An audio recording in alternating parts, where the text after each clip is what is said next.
வணக்கம் friends, service plus channel சார்பாக உங்களை வரவேற்கிறேன். இன்றைக்கி இந்த வீடியோட பொங்கல் பரிசு பொருட்கள் சம்மந்தமான முக்கியமான ஒரு அறிவிப்பு பற்றி தாங்க பார்க்க போகிறோம். தமிழக அரசு சார்பாக வருஷம் பொங்கல் பரிசு பொருட்கள் கொடுத்துட்ருக்குறாங்கங்க. அதில் இந்த வருஷம் பொங்கல் பரிசு பொருட்களுக்காக 248 கோடி ரூபாய் நிதி ஒதுக்கீடும் கவர்மெண்ட்டில் செஞ்சுருந்தாங்க. என்னென்ன கிடைக்கும்னு சொல்லி பார்த்தீங்கன்னா, 1 கிலோ பச்சரிசி, 1 கிலோ சர்க்கரை மற்றும் ஒரு முழு நீள கரும்பு வந்து கொடுக்கறதுக்காக 248 கோடி ரூபாய் ஒதுக்கியிருக்கிறாங்க. எல்லா குடும்ப அட்டைதாரர்களுக்குமே இது கிடைக்கிறதுக்கான வாய்ப்புகள் வந்து பிளான் பண்ணியிருக்காங்க. ஜனவரி 8ஆம் தேதியில் இருந்து இந்த பொங்கல் பரிசு பொருட்கள் எல்லாருக்கும் டிஸ்ட்ரிபியூட் பண்ணுறதாகவும், அது மட்டும் இல்லாமல் தமிழக முதல்வர் மூலமாக ஜனவரி 8ஆம் தேதி லான்ச் பண்ணுற போகிறதாகவும் ஒரு சில அறிவிப்புகள் வெளியாகிட்டுருக்கு. ஆனால் பொங்கல் பரிசு தொகை வந்து என்ன கொடுக்க போகிறாங்க அப்படிங்கிற எந்த அறிவிப்புமே வெளியாகலைங்க.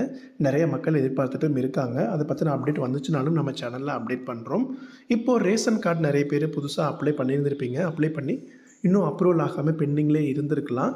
அது வந்து கூடிய சீக்கிரம் அதுவுமே அப்ரூவல் ஆகிடும். அப்ரூவல் ஆகியிருந்ததுன்னா மட்டும்தான் இந்த பொங்கல் பரிசு பொருட்கள் அந்த டைமுக்குள்ளே அப்ரூவல் ஆகிருந்தால் கிடைக்கும். அப்படி இல்லை அப்படின்னா இப்போ லைவில் இருக்கிற ரேஷன் கார்டு யாரெல்லாம் இருக்காங்களோ அவங்களுக்கெல்லாம் கிடைக்கிறதுக்கான வாய்ப்புகள் இருக்குங்க. ஜனவரி 8ஆம் தேதியிலிருந்து டோக்கன் மெத்தேடில் வந்து இதை கொடுக்க போகிறதா பிளான் பண்ணியிருக்கிறாங்கங்க. ஒவ்வொரு குடும்ப அட்டைகளுக்கும் வந்து பார்த்திங்கன்னா டோக்கன்ஸ் அந்தந்த ரேஷன் கடைகள்லேருந்து டிஸ்ட்ரிபியூட் பண்ணுவாங்க.